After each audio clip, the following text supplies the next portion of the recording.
All right, I think we're ready to go. A little crisp out here this morning, isn't it? Good morning, everyone. And thanks for joining us at the Brooks Health Centre today. I'm so glad to be joined by our Health Minister, Jason Copping, AHS Vice President, Dr. Sid Viner, and Dr. Michael Bering, and other outstanding medical professionals. We're all aware that wait times for surgery in Alberta need to be reduced. All Albertans need surgery, and they deserve to have it within clinically recommended wait times. The added stress of living with chronic pain while only inching up a waiting list just shouldn't be acceptable. And the heavier workload and burnout among our fantastic medical staff adds to the additional stress.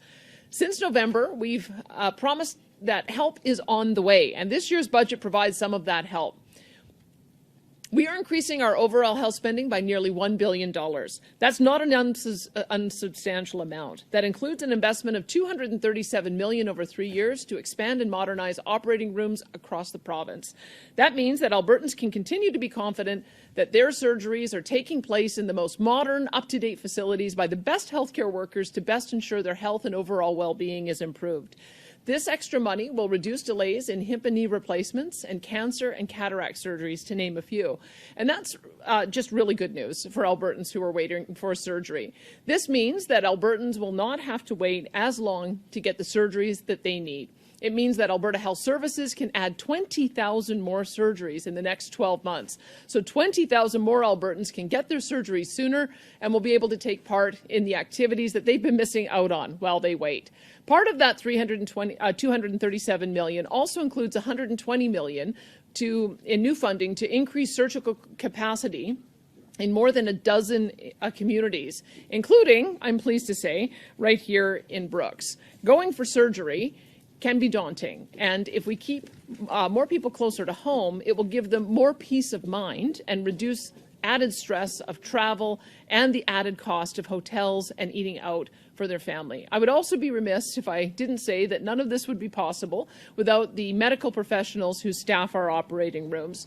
While our government is providing unprecedented financial investments, our doctors, our nurses, our paramedics, and our support staff are the health system's most important resources.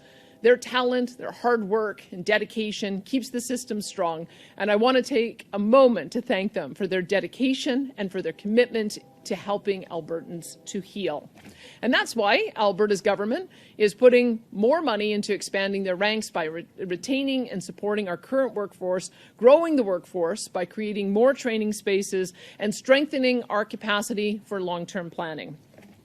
We're putting dollars and brilliant people where they can do the greatest good, which is on the front lines. That means shorter waits for surgeries, more staff, and improved equipment and facilities. You're going to see the results in the Brooks Health Centre. And life for Albertans who need surgeries is going to just keep on getting better and better. Minister Copping has more to share on these investments, so I'll turn it over to him.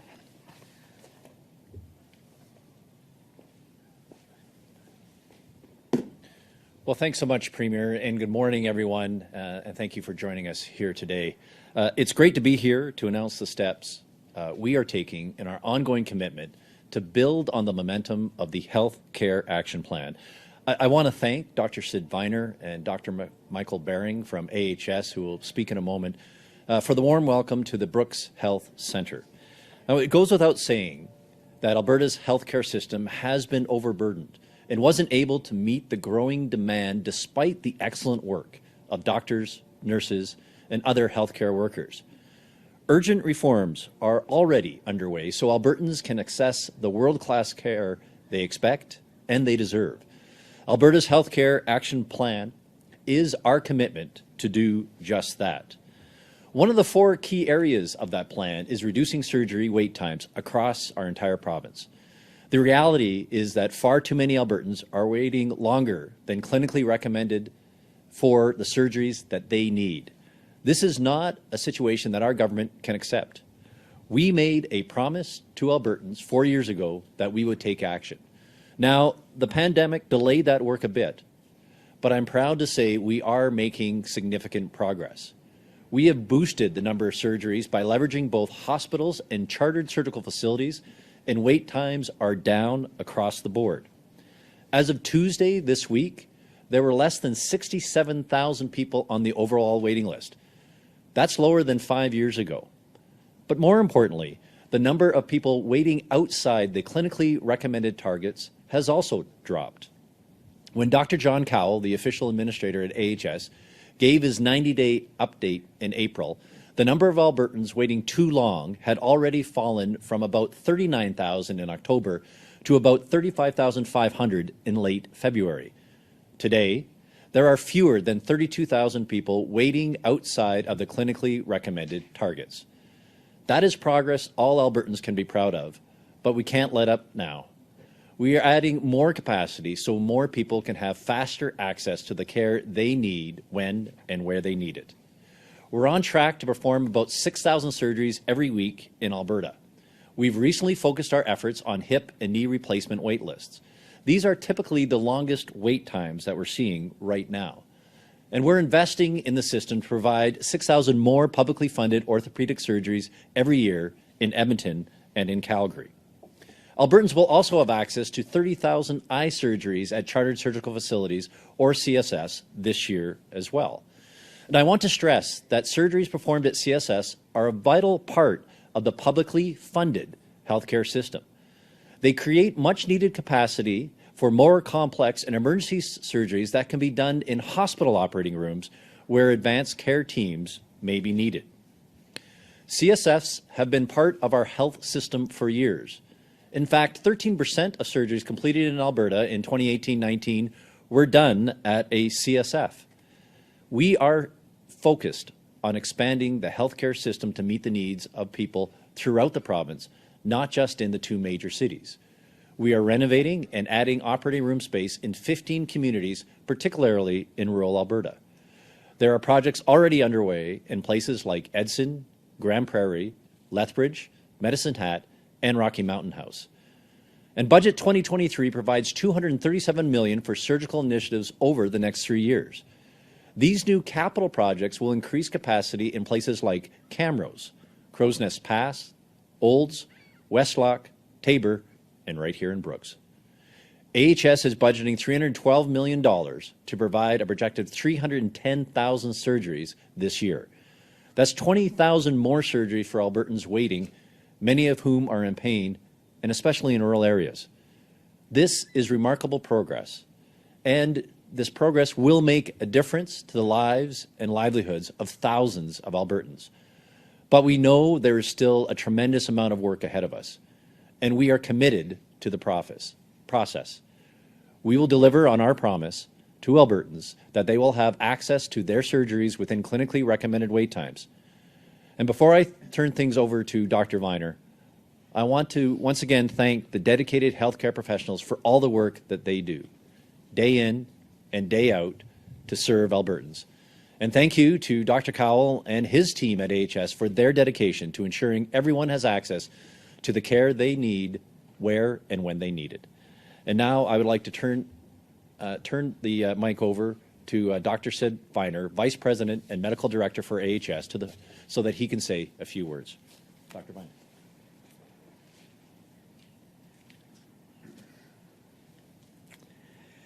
Thank you for the opportunity to speak to you today. We are very pleased with this budget announcement and grateful for the funding that is being provided to help reduce surgical wait times for Albertans. We've made significant strides forward through the hard work of our teams and our focus on actions under the Alberta Surgical Initiative. Our plan to improve the patient's surgical journey from the time patients seek advice from their family doctor to when they are referred to a surgeon, have their surgery, and complete any post-op rehabilitation that may be required. For example, expanded chartered surgical facility contracts have been implemented to provide better access to surgical care. Through RFPs issued last year for CSFs in Calgary and Edmonton, AHS is targeting about 30,000 ophthalmology surgeries in CSFs this fiscal year. In addition, AHS is targeting approximately 6,000 orthopedic surgeries in CSFs per year, with one contract in place and another being finalized. Operating room hours were increased, which helped us eliminate the accumulated backlog that had occurred during the pandemic. These hours will continue to be increased. The anesthesia care team model has been expanded in Alberta. This is a model of care in which anesthesiologists are assisted by a team of skilled health professionals to provide anesthesia services. These health professionals work under the clinical supervision of anesthesiologists and extend system capacity to improve access for patients requiring surgery. And we will continue to see success as we focus on the following actions: implementing central access and intake in all 14 surgical subspecialties to optimize scheduling processes and provide patients with access to surgeons with the shortest wait times or to a specified surgeon if that is their preference. Implementing rapid access clinics, which will provide timely assessment for patients with musculoskeletal concerns to determine if medical or surgical management is recommended. Improving efficiency and utilization of operating rooms through a partnership with the Institute of Healthcare Optimization. Maximizing surgical volumes in hospitals and chartered surgical facilities across the province to provide surgery for Albertans within clinically recommended wait times. This includes continuing to optimize surgical activity in rural operating rooms. Increasing our surgical workforce by continuing to recruit and retain surgical team members, including nurses, anesthesiologists, surgeons, and other health providers to support surgical care across the patient journey. Finally, further expanding the alternative care team model to support known anesthesia workforce gaps. And we will optimize patient outcomes. We will continue to monitor quality and safety of surgical care through programs such as the National Surgical Quality Improvement Program, and deliver care in accordance with best practice through the Enhanced Recovery After Surgery Program and Surgical Site Infection Prevention Initiative. This funding will support HS reaching our targeted surgical volumes of 310,000 surgeries, which ultimately helps us reach our goal of reducing wait times for Albertans. I want to thank our partners and teams who have worked so hard and continue to provide high-quality care for Albertans. Now I invite Dr. Michael Bering, Associate Zone Medical Director, South Zone Medical Lead, and Orthopedic Surgeon with Alberta Health Services, to say a few words. Thank you.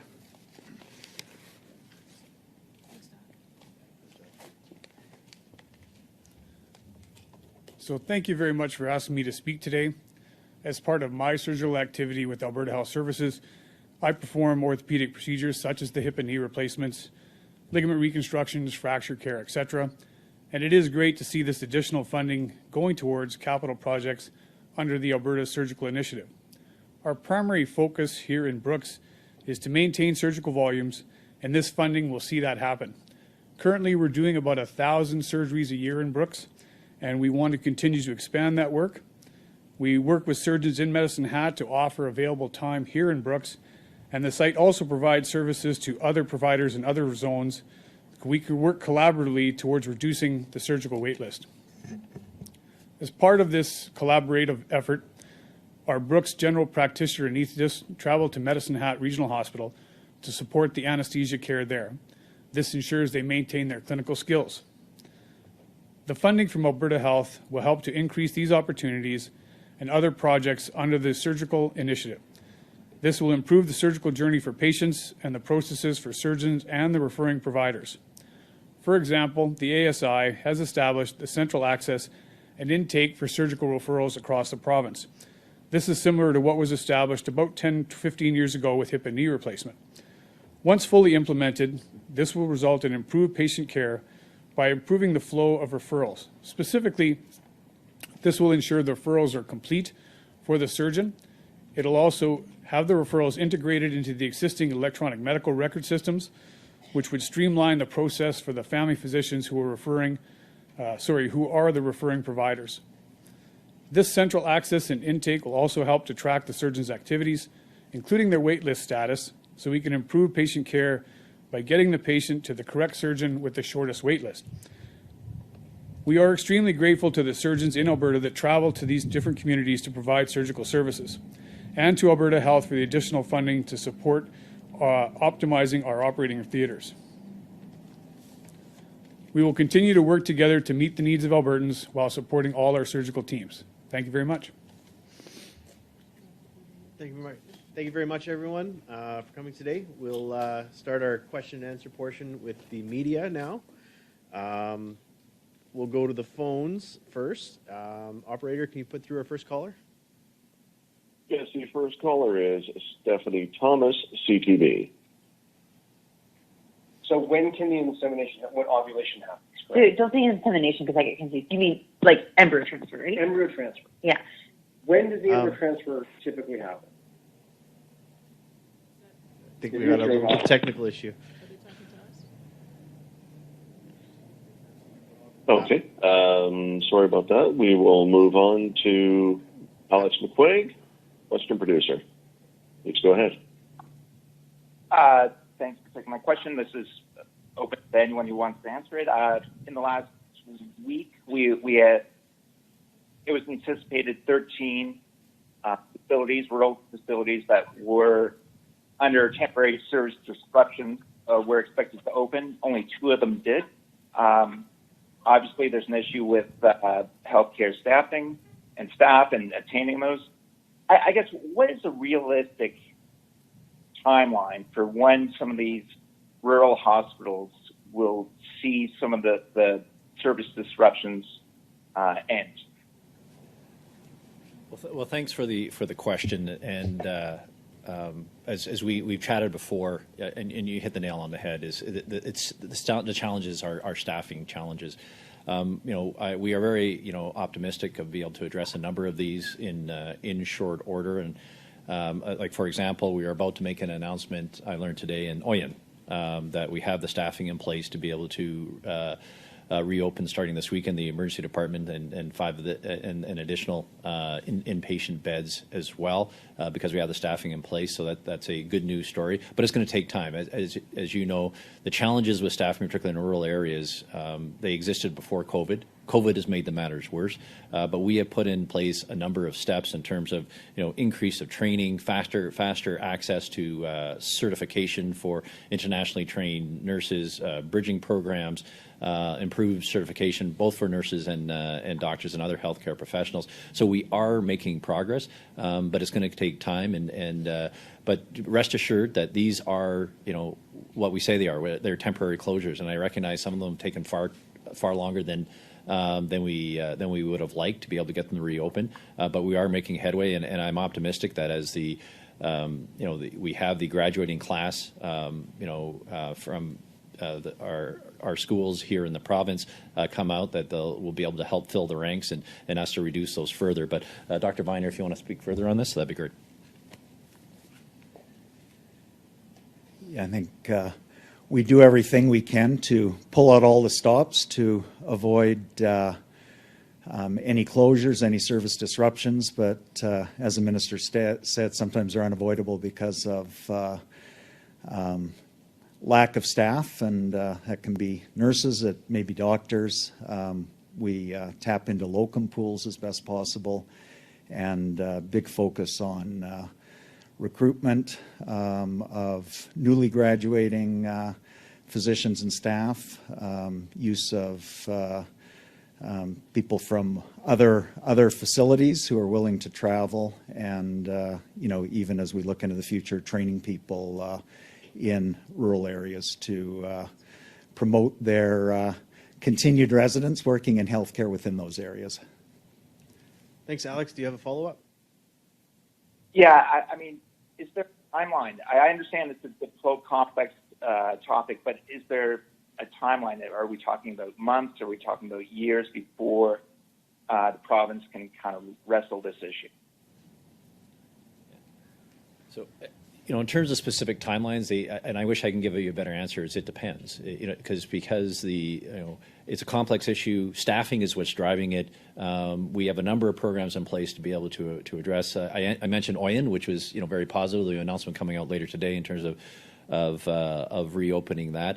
But if you look at our health workforce plan, it's a focus on both short, medium, and long-term actions to be able to drive this. And I can tell you that AHS is focused very hard, and we're working very closely with them to be able to make this happen. So we can't give guarantees of timing. But as soon as we actually get the resources in place, we'll make announcemements like the one we'll make later today on Oyen.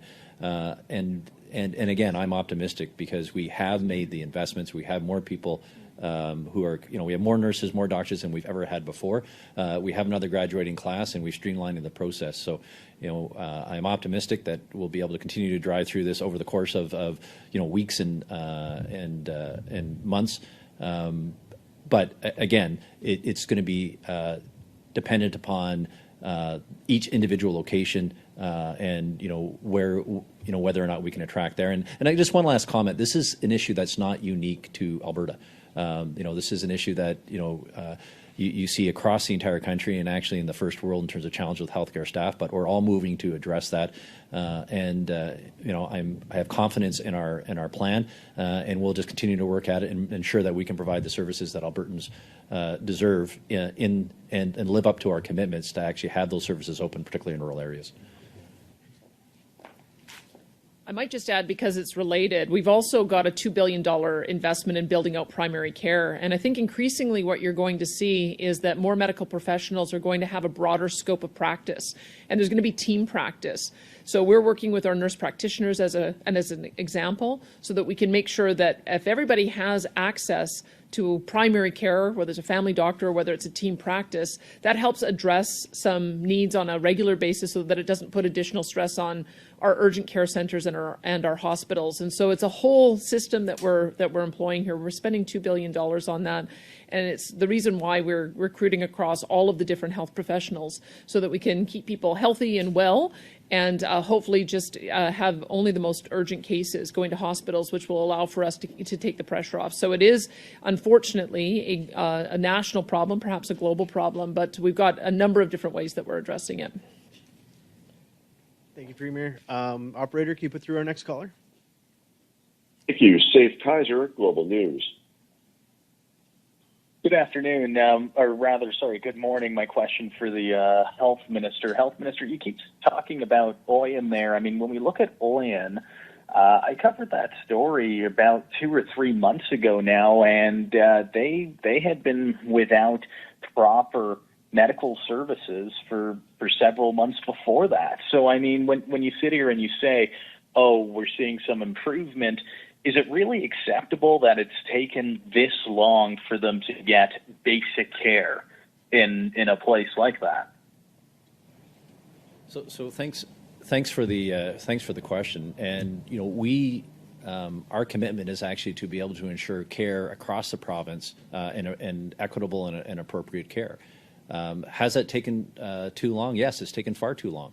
But the challenge is that we had issues prior to COVID about staffing.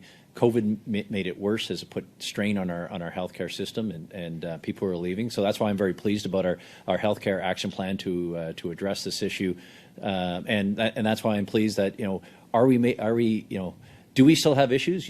Of course we do. And you look at the closures that we have. Are we making progress? Yes, we are. Oyen is just one example of getting the staff there to be able to reopen those services, and we're going to keep working at it till we get there. And I just want to reiterate the comment made by the Premier. It's not only about ensuring we have the services from an acute care standpoint in the communities, but it's also demand management, and that's why I'm very pleased about the work that's being done with modernizing Alberta's primary care system. Focuses on primary care, so we actually keep people out of the acute care to a greater extent possible. But these are challenges that quite frankly have existed for a long time. It's going to take some time to fix, but we are fixing them, and we're making real progress. Thanks, Safe. Do you have a follow-up? I do, thanks. Equitable and appropriate care, Health Minister, you just said that, but you have 32 AHS sites facing either partial or full disruption, and that hasn't changed in several months. Actually, I believe it hasn't changed since late last year. Most of those disruptions are in rural Alberta. How is that equitable and appropriate care? Yeah. As I said, our goal is to provide equitable and appropriate care, and that's not it.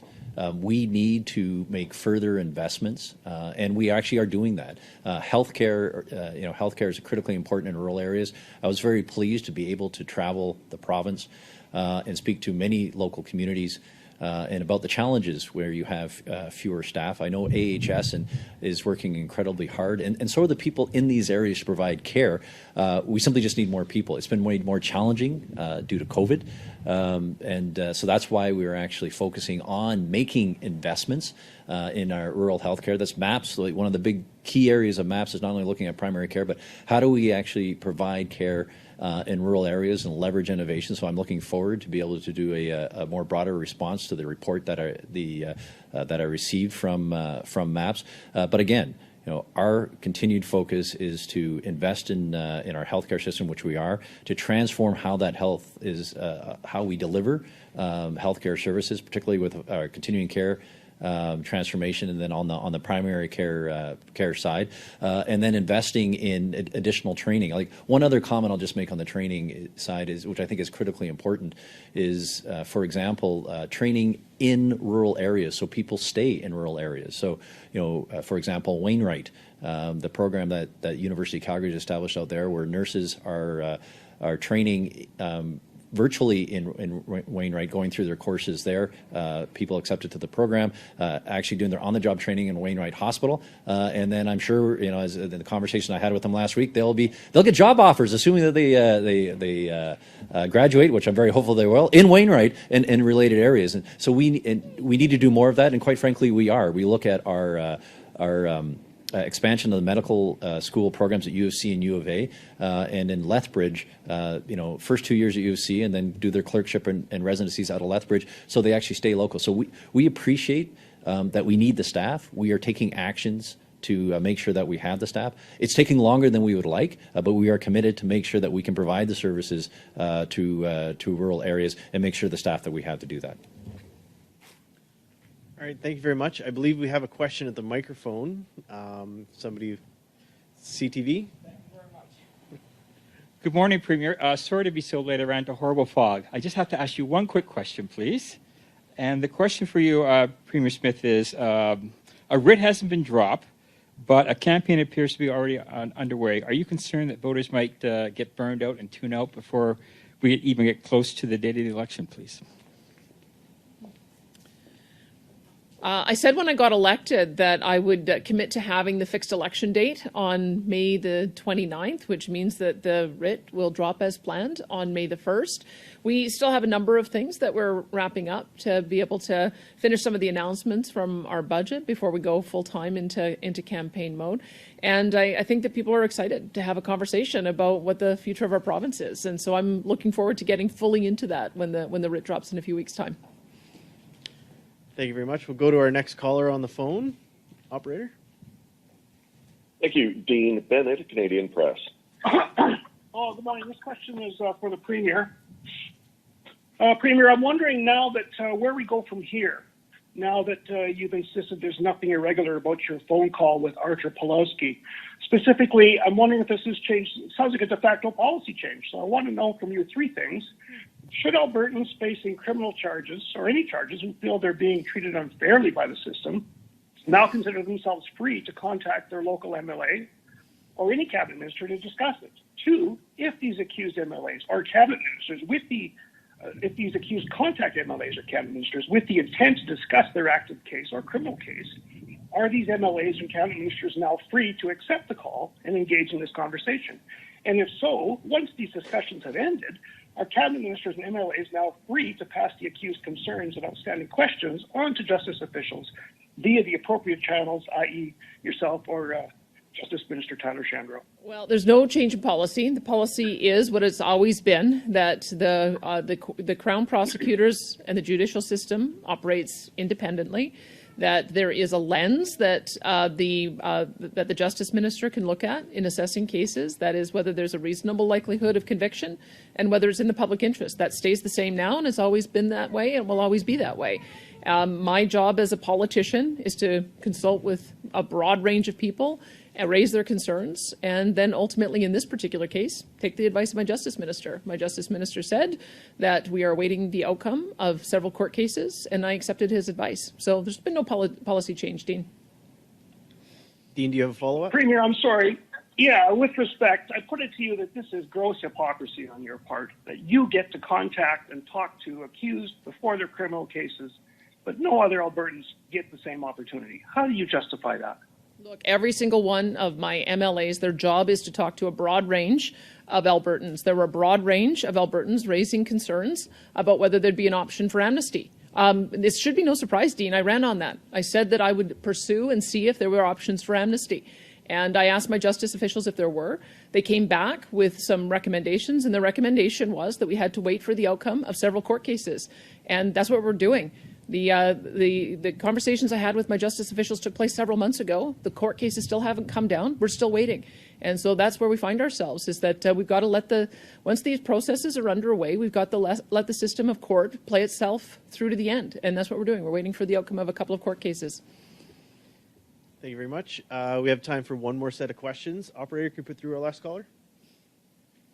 Jennifer Lee, CBC. Hi there. Thanks for taking my question. This is for the minister, and perhaps Dr. Viner would like to comment as well. As you know, there's ongoing concerns about long waits for lab work since AHS contracted Dynalife to take over community lab work. In particular, we're hearing a lot of concerns out of Calgary, where people are waiting, at minimum 4 to 6 weeks to get in for lab work. So I'm wondering what is being done to address these long waits, and when can Albertans expect to see improvement? Yeah, no, thanks for the question, and I've heard those concerns as well. I've had recent conversations with AHS, and actually as early as this morning with the official administrator.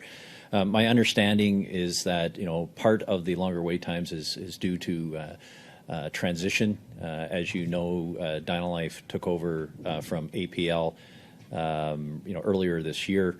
And are transitioning staff to a new system, so that has caused some degradation in service. In addition, Dynalife is like many other,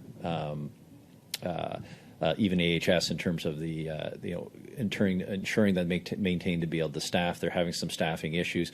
My understanding is that AHS is continuing to work with them at this point in time to make sure that support them in improving service. Dynalife is also has announced that they'll actually be expanding hours and actually seeking to actually add more staff. But we are watching this closely. I did ask some questions in regards to how are things going in Edmonton, and my understanding is they are hitting their targets in Edmonton. So my sense is that this is going to be a temporary issue as they get through the taking over the operations in Calgary and adding the staff associated with that.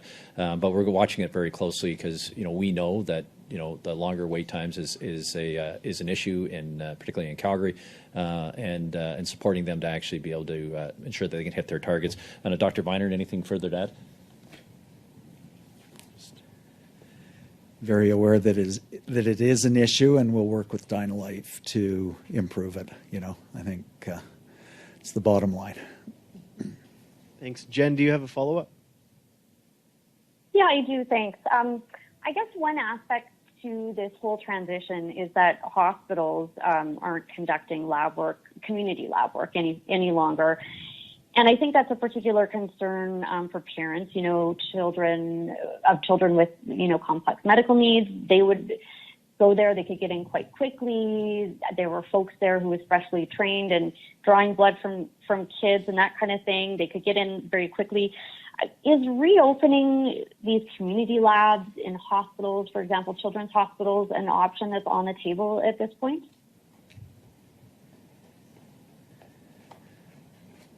So I'll give you the honest answer, which is that hadn't come to my attention, but having brought it to my attention, we'll definitely look at that, Jennifer. The only thing I'll add, I do understand, and maybe it's not this particular complex cases, but for certain complex cases, Dynalife actually there is a accelerated process for booking to be able to come in, like cancer cases, to be able to do that. So that's that may be another avenue, but we can get back to you specifically with cases like pediatric cases, whether there's something different there. Thanks for the question. Thank you, everyone. That concludes our event today. We'll have a good day. Thank you.